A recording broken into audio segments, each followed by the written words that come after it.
from America, from England, from Scotland. I've seen various places pop up already. It's great that it's a truly international conversation with our speaker this afternoon, Catherine, who's based in Kenya. So my name is Vicki Sellick. I'm one of the trustees at WEvolution. I'm also part of Nesta, the UK's Innovation Foundation, and have the privilege of being in conversation with Catherine again. We've spoken a few times, and I have to say her story is fascinating, and there are a great number of things we can learn from her model of true empowerment of women in Kenya. So I'm really looking forward to diving into a conversation with her later. It's worth saying that a few of you might not be familiar with WEvolution or with the SRG model. And for those of you who aren't, self-reliant groups, or SRGs, are close communities, often of women, coming together to support one another. Particularly through WEvolution, they save together each week a small amount of money and choose to meet up at a fixed time each week. And in doing so, create a set of shared interests, perhaps learning how to cook a particular set of dishes, or how to build or craft something that can be sold later. And as these groups build their skills in whatever they're learning and their connection with each other, they go on to form enterprises, to earn money themselves, and to be able to use that savings pot collectively, whether it's to make loans to each other to further their business interests, or to help each other out in a hard time. And we found particularly the power of this model is both about giving freedom, confidence, the ability to earn money yourself, but also really about having a community, having connection, having confidence, knowing that you are loved and cared for and valued by a community of fellow women. And yeah, these self-reliant groups are modeled based on those that take place in India, where there are millions of self-reliant groups. And it's in fact the 10th anniversary of WEvolution first seeing these in India and visiting them in person.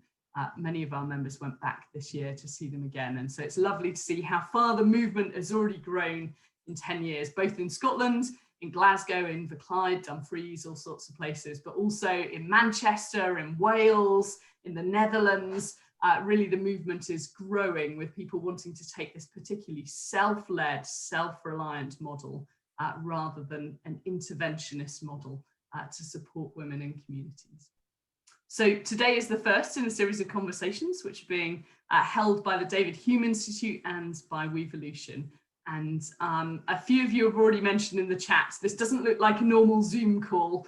It's actually a webinar. So unfortunately, the only faces you'll see are mine, but less unfortunately, the lovely Catherine's as well. But that means if you're worried, don't worry, your microphone isn't on, your camera isn't on, we can't see what you're doing at home.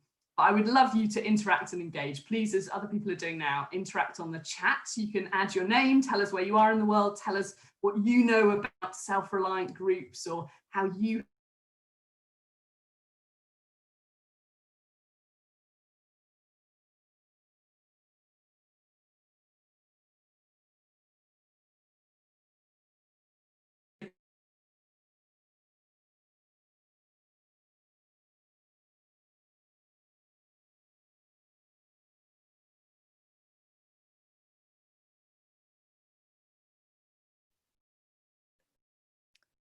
Hi everyone, it's Heather here. So we've just lost Vicki for a moment. We'll hang on and hope that she will be able to join us very soon. We just want to say a huge welcome to part one of our Global Series event. It's really, really exciting to have you here and to have Catherine join us from Kenya. We'll just give Vicki a chance to join us. Oh, I'm back. Welcome. Sorry, my slip died. So yeah, closed captions if you need it. Thank you for taking over. You're very welcome. Let's get on, just in case my internet dies again. Let's talk to Catherine, shall we? So Catherine, you are the founder and profound innovator, multiple time innovator of Life Boom Services International based in Kenya. Thank you for joining us. It would be great to hear all about how your story started. So let's go back. It's 1999, more than 20 years ago. You're an incredibly high-performing, overachieving headmistress of the local school, and you're doing incredible things in your town in Kenya, but you spot something else is going on and decide to take a different path. Introduce us to your story and tell us more. Thank you very much, Vicki and WEvolution, for having me here. And yes, it is 1999. I am about 31 years old, and I'm doing very well as a high school principal. And then it happens. I begin to feel some kind of instability coming from the inside of me, getting very unstable about the job I was doing, not because I did not love teaching or being an administrator of a high school, but because I was experiencing young girls under my care who were going through very difficult times. And in 2001, one parent sat across from my table, and she had her daughter at home because she could not pay the school fee, the money needed for her to continue with learning. And I told this parent, I cannot keep your daughter in school anymore until you pay all the money or part of the money. She looked at me and with a very, very deep heart said to me, if you send my daughter back home, she will most certainly join me in the trade, in the work that I do. I asked her, what do you do? And she said, I sell my body to keep my daughter in school, to keep my children in school. That was my turning point, 2001. And that was June. That did not leave me. It was a Friday evening. It did not leave me. It never left me on Monday. And what I knew was that I needed to step out of that office space, go out to the field, go out to the streets, go out to some other space and support women who are suffering, women who had to sell their bodies, not because they loved it, but because our very patriarchal society, because our very systems and structures did not allow for women, especially those without an education, to rise above the circumstances in their families. Yet majority of my parents were single mothers, those who were parents in the school that I taught. And yes, come the end of 2001, I submitted my letter of resignation from the government. All this happened, all these reflections happened when I was taking my master's class at the University of Durham in the UK. And when I got back home, on landing, I told my husband, Joseph, I am resigning. He asked, where are you going? I said, I do not know. I think he had had enough of my drama, and he just went silent. I went home and told my dad, Dad, I am resigning. And he asked me, where are you going? I said, I do not know. And he looked me in the eyes and told me, daughter, take up the challenge. I resigned, and off I went to the streets. It's absolutely incredible, Catherine, to hear how it all began and that real sense that there was something more profound going on, and that that calling almost that you must do something, you must help these women. So what did you do? You've resigned. How did it all start? How did Life Bloom begin to come? Which group of women did you work with first? 2002, I was pregnant with my second child, my son. And so I was at home, jobless. I had negotiated my way out of a payroll. And I had a house help, a nanny, who worked for me during the day and went back to her house in the evening. Also, I thought, until I caught her, quote unquote, 2 or 3 times over sleeping during the day, more than a nap. And I asked her, why? What makes you sleep? And she said, after a couple of weeks, she told me, I'll give you the reason. I'll tell you why. She said, I have 9 children. 6 are my children by birth. 3 are my brother's children. My brother and his wife died, so they are orphans and they are with me. I have chosen not to allow the children to go to the streets.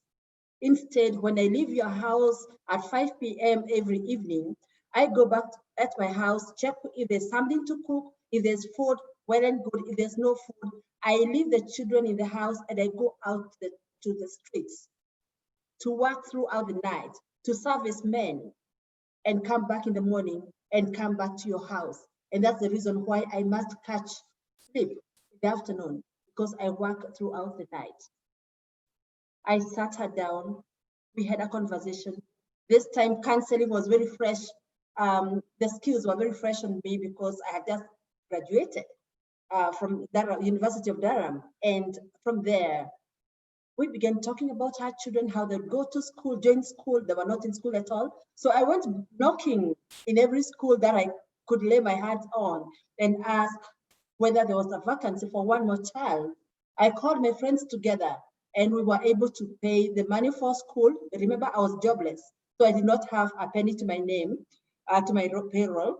So we bought uniform, we paid school fees, and out of the 9 children, 6 of them joined school. That was 2003, January.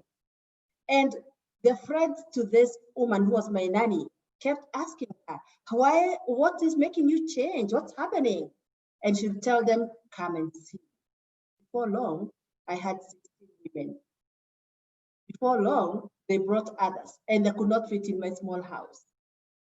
And I got a little space in town, got my first office where the 16 plus women could come for a therapy session every Wednesday.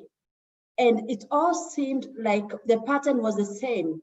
I did not go to school. You see, my brothers were educated. I was not educated. You see, I got a baby when I was in high school or primary school. You see, I could not go back to school. My father sent me away. My mother could not hear of it, that I was bringing another child into the family. I came to town, Naivasha town. I got a few friends. They showed me how to make easy money. But by the time they are talking about easy money, they are crying. And I knew it was not easy money. It was very hard earned money, where they had to negotiate, where they had to trade their dignity for money to place food on the table, for money to take their children back to school or to have their children get an education. And I began to wonder what to do with 100 plus women. And a friend of mine told me, you know what? You can register a nonprofit. And I registered Life Group Services International. That was 2004.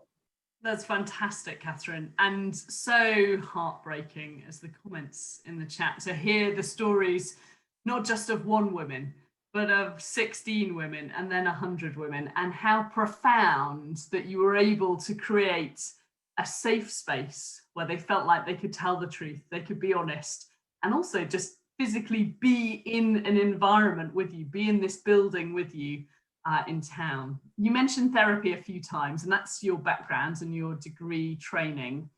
How has that sort of sense of therapy and of counselling influenced the sort of things that you have built up in and around supporting the women? One, I'm really grateful that the therapy that I learned, the skills I learned at Durham University of Durham, are skills that were towards the person-centered approach by Carl Rogers, where we believe that the client has solutions to want to go. And I think that kind of got the baggage, the luggage, whatever it was, out of my shoulders, that I didn't have to tell them where to go. They knew what they wanted with their lives. And part of what they wanted with their lives, as it is shown in my very new first book. I am an author, I have authored 3 books, and my first book is titled A Walk at Midnight. And the women speak very, very in-depthly about what it is that they want. So the counseling skills that I had learned and which I was very eager to practice told me You only have to create the safe space, and the women will know where they want to go with their lives and for their children as well. And within no time, with the 100 plus women in 2004, we received the first funding from an organization in the US. And before long, the women just began to put themselves into groups. In Kenya, we have what you call the self-help groups. But for quite a long time, because these women faced difficulties together, but again were marginalized because we are not very kind to those who are out in the streets.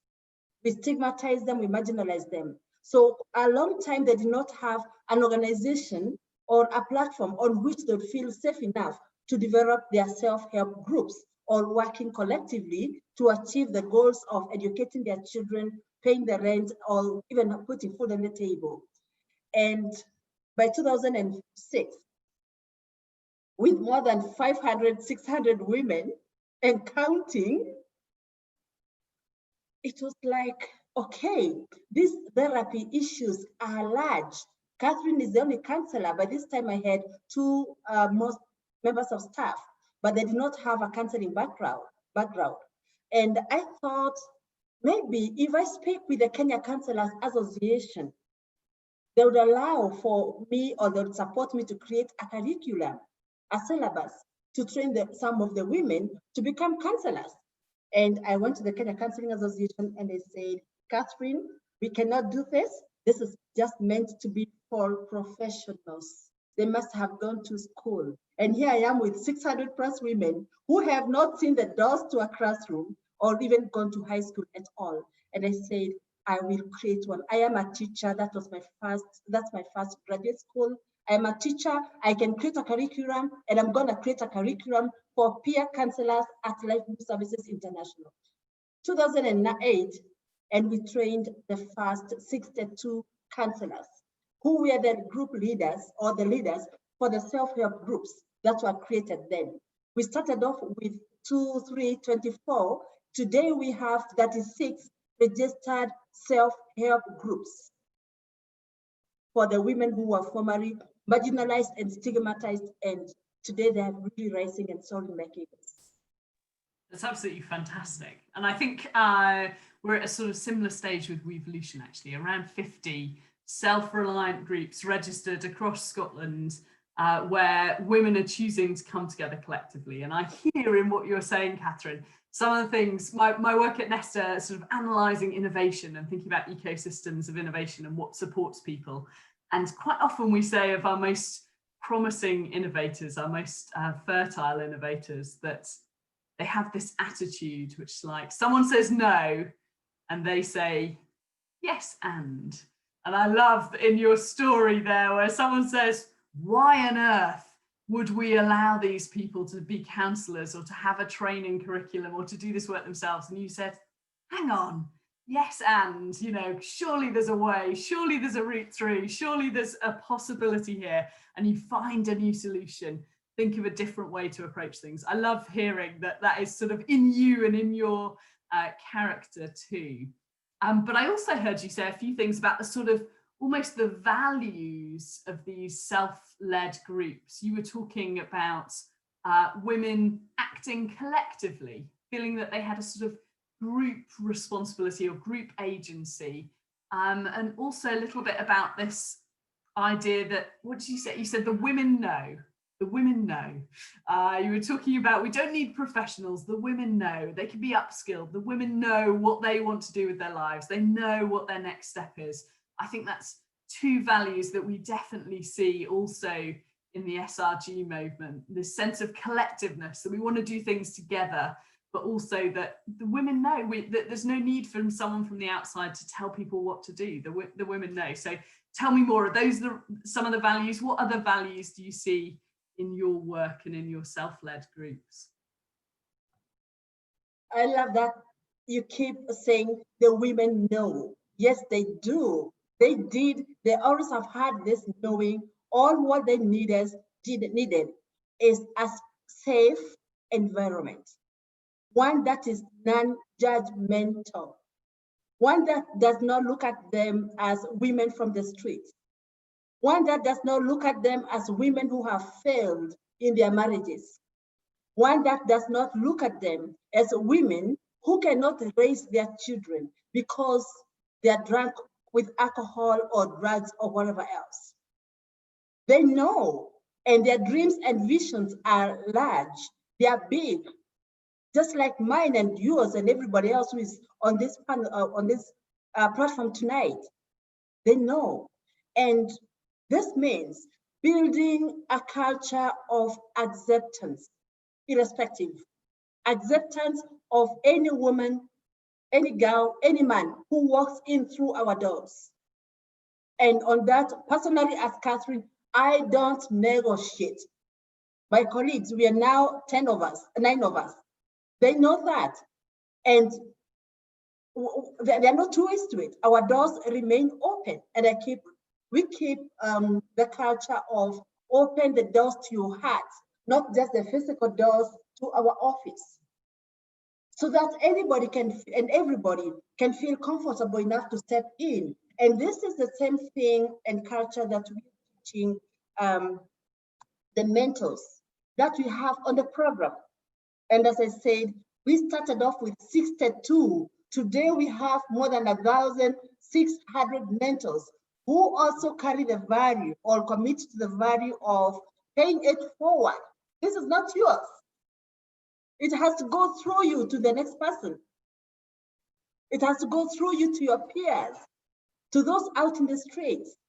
It's more of a movement than an organization, a non-profit. It's more of a movement. And we're also talking about creating safe space around yourself. The safe space is not just in the office or in your house. Let you be the person who can be stopped along the way as you're walking across town by a woman or a man or a child who is in trouble. And you have time to actively listen to the other person. We listened to you. Go out and give it out. Go out and spread it out. And that's the reason why, Vicki, today we are boasting of more than 10,600 women, girls, and men beneficiaries of our program. That's absolutely amazing. What a staggering number. Tell us more. Tell us a story of someone, one of these 10,000, where you've seen a real impact because of this approach. I'll not mention her name. I was with her yesterday. And on the day I spoke with you, Vicki, on Wednesday, you realized we were talking, I was in the car because I was in another function. This lady joined Life in 2004. And she was bad news, quote unquote, bad news, real bad news. And the chief, who is an administrator of the location or the zone where this lady comes from, called me and asked me to go out and meet this lady at her house. And I did. She had 4 children. She has 4 children, and went up to primary school 5, class 5 or 6, got married, left her marriage. By the time she was 21, 22, she was out in the streets because she had 4 children to feed, but no man in her life, and nobody would take in a girl with 4 children to marry her again. I mean, that was not going to be possible. And her mom was also a woman coming from the streets.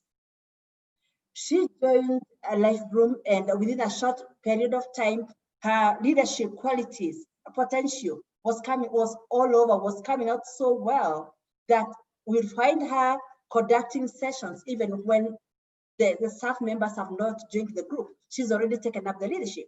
And I said, look at this. So in 2008, she was trained among the 62 peer counselors. Then in 2009, I graduated with leadership through Women for the World at Santa Clara University in California with leadership, transformative leadership. And for me, the world was just starting again, was just beginning again. Got back home and integrated into the same curriculum. Now I integrated transformative leadership skills. So that it was not just counseling, it was counseling and leadership. And this lady was amongst the first that we trained. Now, as we speak, she has a self-help group where she mentors young girls and other women. She has 6, actually not 1, but 6 self-help groups that she coordinates with more than 60 women. And that's the lady who is today raising the voice, amplifying the voice of those who are marginalized at our county government level. And to a point that just a month or so ago, when the policy for our county on gender issues was developed, I took her with me to the meeting. She stood up and said, hey guys, excuse me, women who are out and being prostituted have not been captured. Their needs are not captured in this policy document that we are reading today. So where are you? We are here in Naivasha. Where are you? We need this to be done. And on Monday this week, the draft that has been presented to our governor has the needs of the women out in the streets integrated. And we had it read out on Monday. On Wednesday, the day I spoke with you, she called me and asked me who I was, and I said, I have a meeting, but I'm also meeting this a group of 8 or 5 women. I have a meeting with somebody from WEvolution. And I asked her to come over. She did. Before I could step out of the car after my meeting with you, Vicki, this lady was already speaking to the group and telling them it is possible. These are women who are now moving out of sex work at this time, and telling them it is possible. I was there. I did all what you're talking about. I experienced all this abuse. I was exploited. I have 4 children to my name. Now they are adults and they are all working. It is possible. And after my conversation with you, I stepped out of the car. I looked at her and I shed tears. Absolutely, as I feel like I might now, even just hearing this story from afar. What an incredible impact this movement has had. I love, by the way, that you call them life groups. This idea that it's giving life and nurturing life, I think is really, really captivating.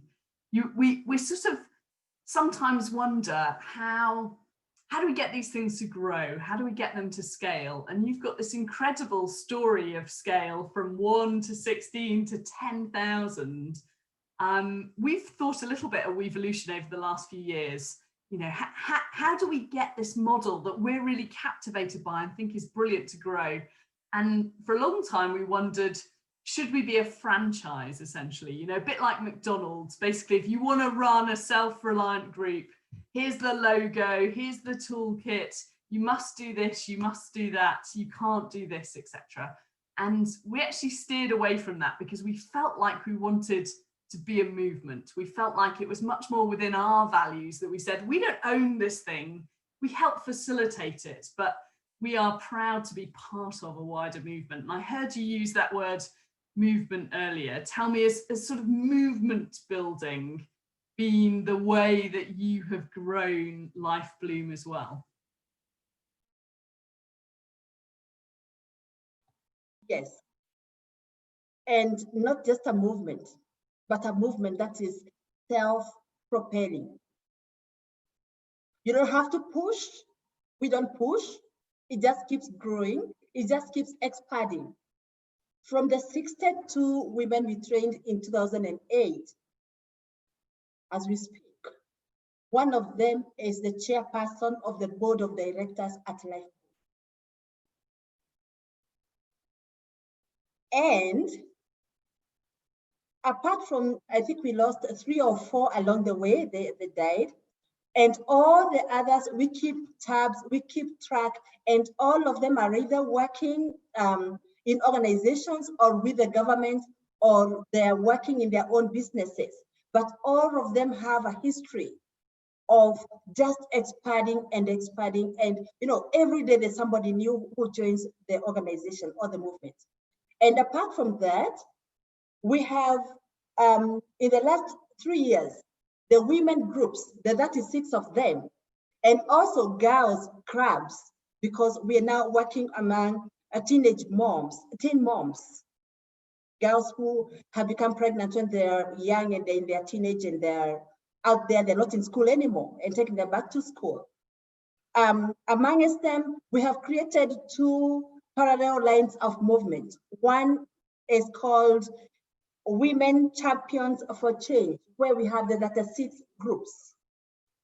And we have Girls Champions for Change, where we have 6 clubs right now, preparing them not just for supporting each other when there is they have challenges in school fee to pay school fees, or when they have challenges to get food, or when they have challenges to, but also to celebrate together, to face difficulties, to, like the COVID season. It's the self-help groups in the movement that held the women together.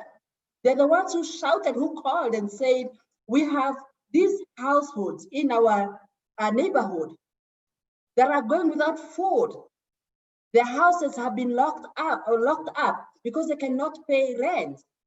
And as Life Group, we began to fundraise, and we got quite a lot of money, I would say, to support the more than 280 households during the COVID season. However, not without the mentors or the leaders in the movement already looking for resources amongst themselves and supporting some of the families. And those who are in self-help groups already had done their savings, whether it was to buy a parcel of land or to take children to school. That's the money they went back to. They went to the banks, withdrew the money, and they were able to have food and have their children, clothing and rent and anything that was needed during the very difficult times of the COVID time. Oh yes, it's a movement that is telling the women and the men, they know where they want to go and they have solutions in their hands. And this is a movement that Life Boom is expanding. This is brilliant. There's a few questions beginning to come in the Q&A. So to anyone else, if you'd like to ask questions, do add them in and I'll ask them to Catherine in a minute. But just before I go to those, you mentioned COVID just there, Catherine. I know it's had a huge impact around the world, lots of businesses having to close, lots of people whose jobs are suddenly at risk, income streams that change. Certainly at WEvolution, we've had to close, very sadly, some of our bases, our hubs, where women would sometimes get together to make things or to use shared tools and resources. We've been really sad about that, but we've also seen that actually the connections are really strong. And in this time, women have come together and said, don't worry, it doesn't matter if the development worker can't visit us because of COVID restrictions, or it doesn't matter if we can't be physically together, we still care for one another and we'll keep going on our WhatsApp group or we'll keep meeting up one-to-one. It's actually been, it's really unearthed some truths about our movements. Tell me, what's the impact of COVID been like on Life Bloom and on your life groups? I think it's important for me to mention here that we don't just work with women who have left the streets. We also work amongst women who are still in the streets. And especially those who are willing to live the street life, whose circumstances are, if I have an alternative income stream, I will jump into that for that opportunity immediately. And so COVID brought kind of like 2 different consequences or repercussions. One, in Kenya, we had the curfew. We were not at the lockdown, but we had curfew that you get back to the house by 7 o'clock, by 8 o'clock, 9 p.m. I think now the curfew is at 11 o'clock. Yet, this is the time that those who are out in the streets go out to fend for their families. And that meant that they had to stop going out to the streets because the men are also at home. That was one group. The other group are those who had alternative income streams, who were already maybe in business or who are employed and their jobs, just abruptly were cut off from their jobs.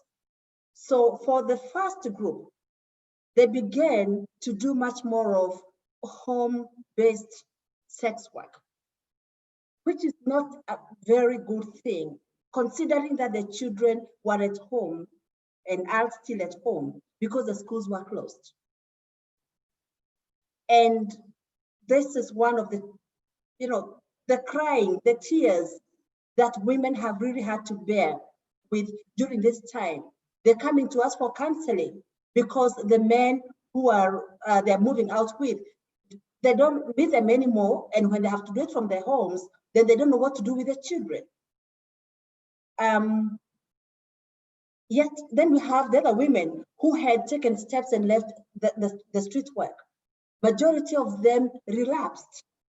There was nothing else to do. So they were looking for clients alongside the women who were still in sex work. And this was quite a hard thing for all of us when we started off. And this is where we began to work to cushion the women, looking for funds, for resources, crying out to our international friends to help us, some of who are on this platform today, I can see 2 or 3 of them, to support us to be able to give food to these households as they began to rise from the effects of the pandemic.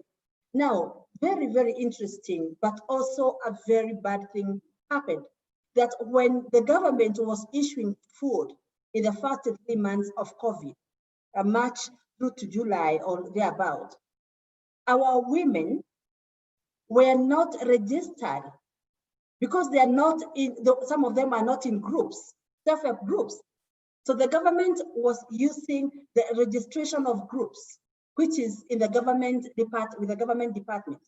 Yet majority of our women, especially those who are in sex work today, are not registered. So they were left out as far as food was concerned, food distribution was concerned. As far as education on prevention of COVID is concerned, they were left out.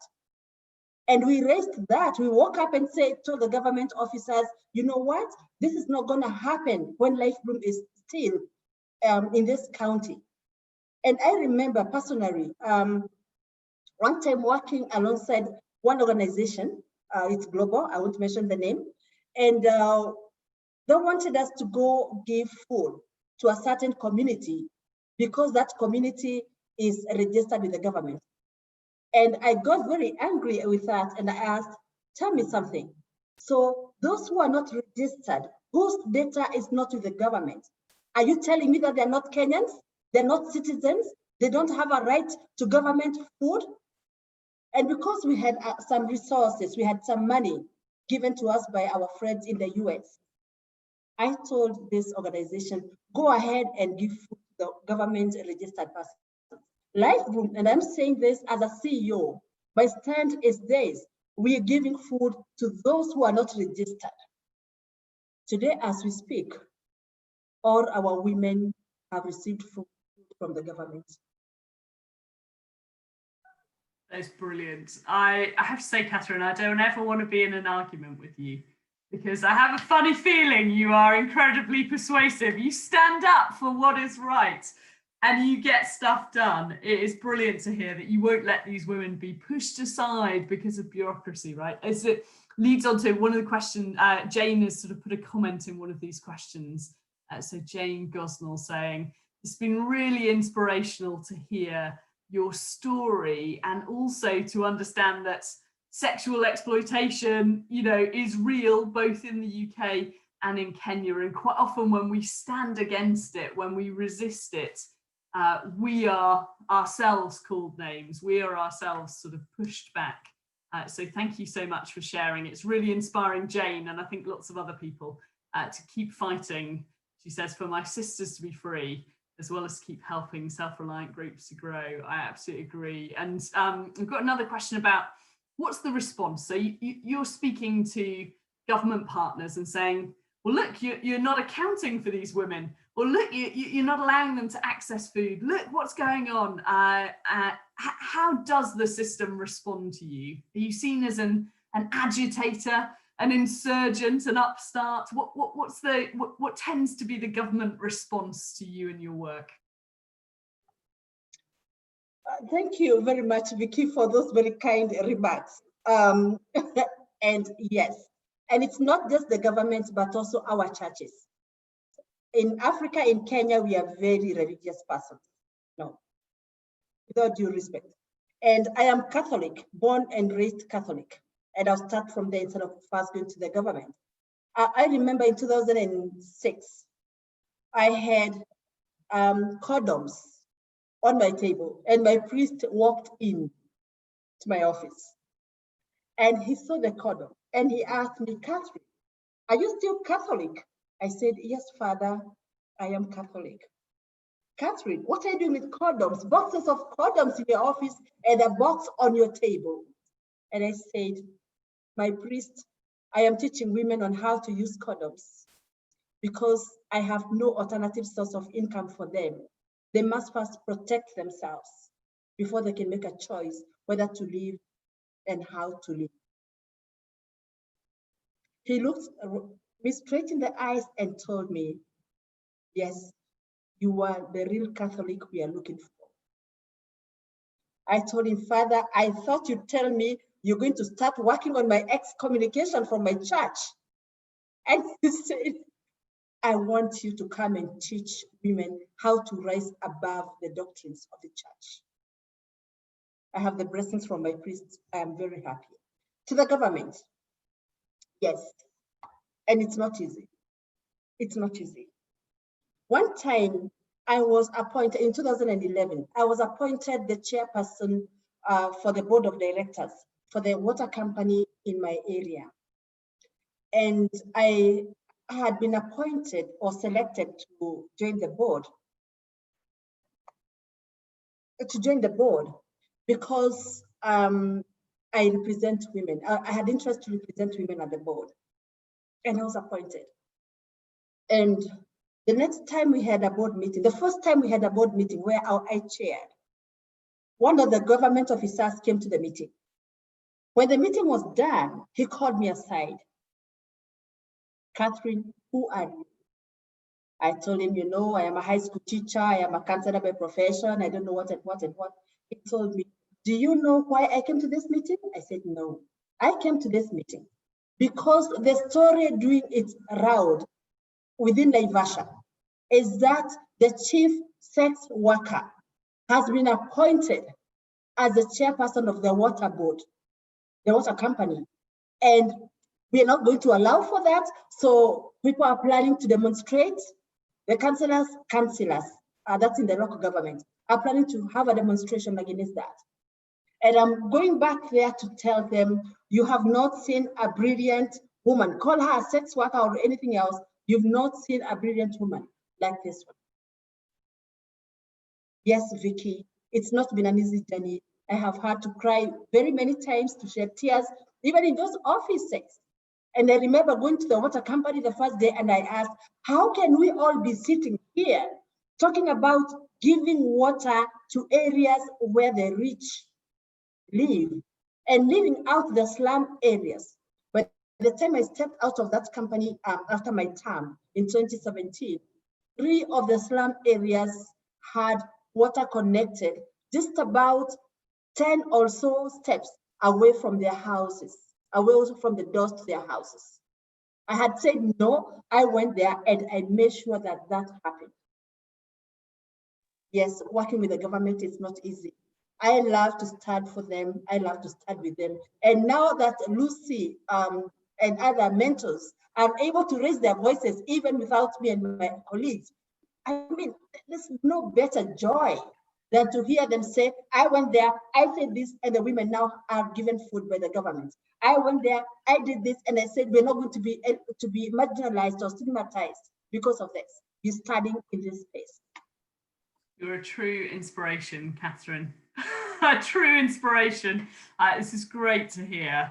Tell me a bit more about the sort of government's response in the long term, because you obviously, you meet this resistance in meetings, you hear these things said, and you can fight back on a sort of one-to-one basis.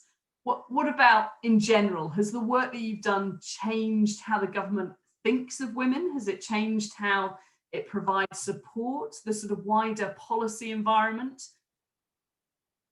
Yes, and within my sub-county and my county of Nakuru, which is quite large, because I'll sit on these boards and I'll be listening and asking, so where are the women?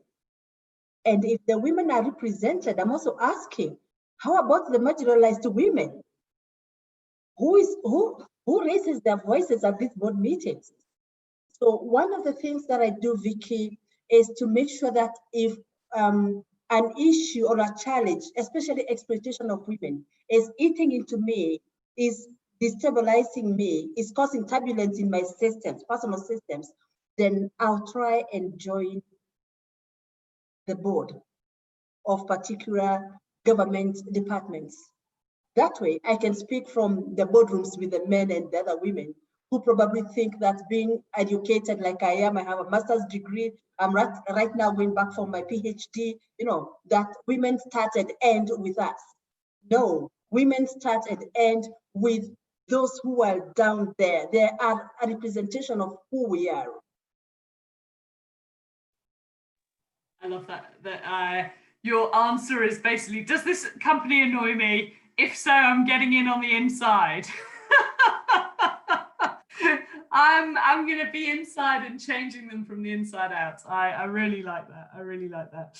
Davinda is asking a lovely question about how on earth do you keep motivated through challenging times like COVID, but also when you've been really pushed back or told you're wrong. How do you stay motivated, Catherine? I think it's very important to note that and to acknowledge that office is not a walk in the park.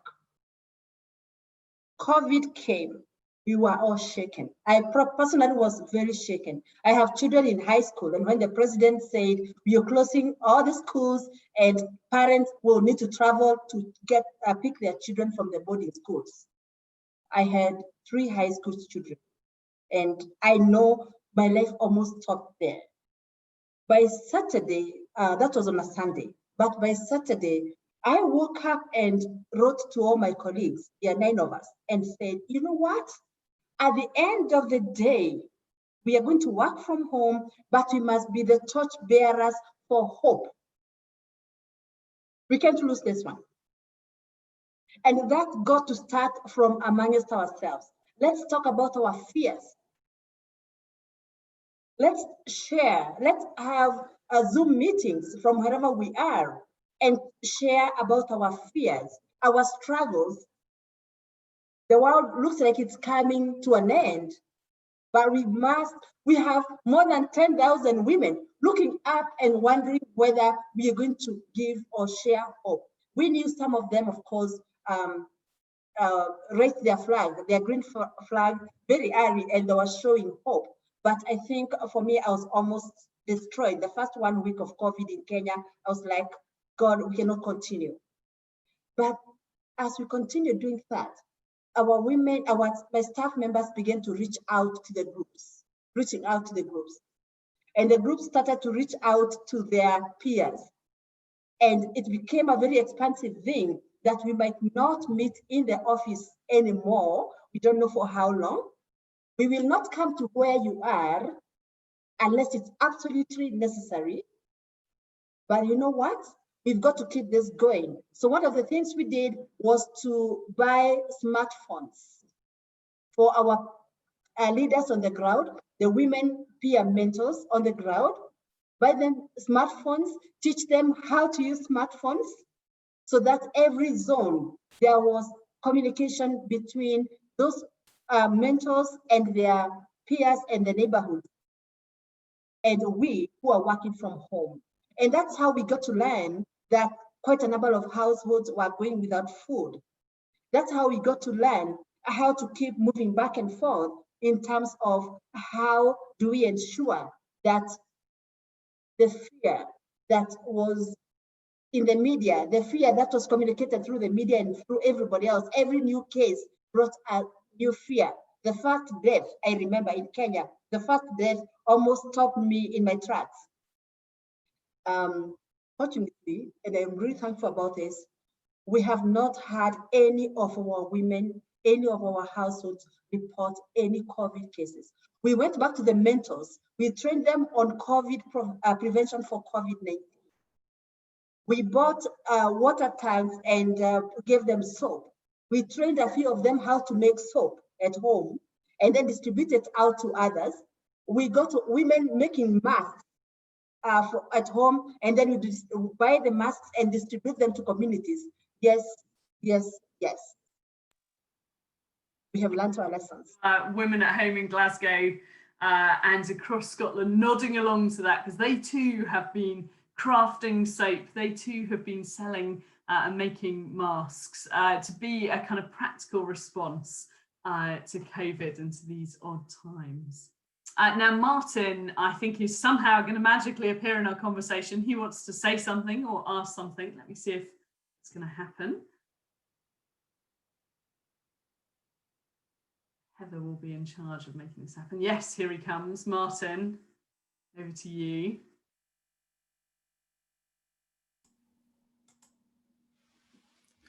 And it has happened. Wow. Catherine, can I say a huge thank you for that? That was just absolutely awesome. I should introduce myself, Vicki. I have been alongside WEvolution over the last 10 years, which has been one of the great thrills of my life. You talked, Vicki, quite a lot about innovation when you were speaking to Catherine. I think the word that really struck me in listening was actually the word disruption, or the fact that actually, Catherine, what you are is a disruptor, and a disruptor for all the best of reasons. And one of the things that has really struck me over the years, and it's probably got me really angry over the years, is that people in this part of the world often look to places like Kenya and think, how do we help? And we are not nearly enough disrupted by the wisdom and the knowledge and the insights which you have to offer. And the story of WEvolution is a story of learning from people in other parts of the world how to change things. Now, I am going to be doing a wee bit of work alongside WEvolution and the David Hume Institute over the next couple of months, which is probably listening into these stories, listening into this series, and then trying to bring together a group of people who would like to think more about what we've heard, how we can be challenged, and how we can be inspired by what we've heard. So my request would be, in this webinar, there's only really been able to be 2 people that we've seen. But if you would like to be part of a conversation that sees 10, 12 other people, and we have a conversation about what Vicki and Catherine have been talking about today, then can you let people in WEvolution know, and we will try and organise that over the next couple of weeks. Is that okay, Vicki? And is that okay, absolutely, Catherine? Thanks, Martin. Really helpful. In fact, if you want to sign up to that now, why don't you just type the word yes into the chat, because then it will be tagged with your name. We'll be able to find you, follow up with you directly. So just type the word yes. Here they come. They're streaming in. The yes, yes, yes. Excellent. Excellent. So, Catherine, we're almost out of time, but Angus is asking, who would you consider as being your most powerful ally in your work? Who's got alongside you, advocated for you, and really allied with your cause? Oh, there are many, but I'll mention 2. One is here in Kenya, my partner, my husband, and I have 2 others in the US. One is a woman who I met in 2006 here in Kenya, and she's from California. I know she's not online. And the other is from Washington State, Kedra. Kedra is online. I love and I really respect that they have lots of, they accommodate by disruption, let me use that term, intentions and my crazy kind of things that I do or I don't do. And the fact that I just cannot sit back and watch the very vulnerable in our community go down the drain. I'll shout, I'll scream. And these 2 or 3 women always listen when I do, and they come back to me. That's great. And a final question from Wes, who's been talking about, it seems like there's lots of sort of structural problems that you're trying to deal with, reasons that women end up on the street, reasons that perhaps people are in poor relationships or can't talk to the government, all sorts of things going on, all sorts of things. What's your approach to the sort of prevention versus cure and treating the symptoms that you see of that? How much do you educate people on different relationships? How much do you do to try and get girls into school early so they've got an education to rely upon, etc.? Tell us a bit more about that. 2 ways. One is that it's got to start with me. I am happy that I am a teacher. And being a teacher, I know the value of education. My mother too was a teacher.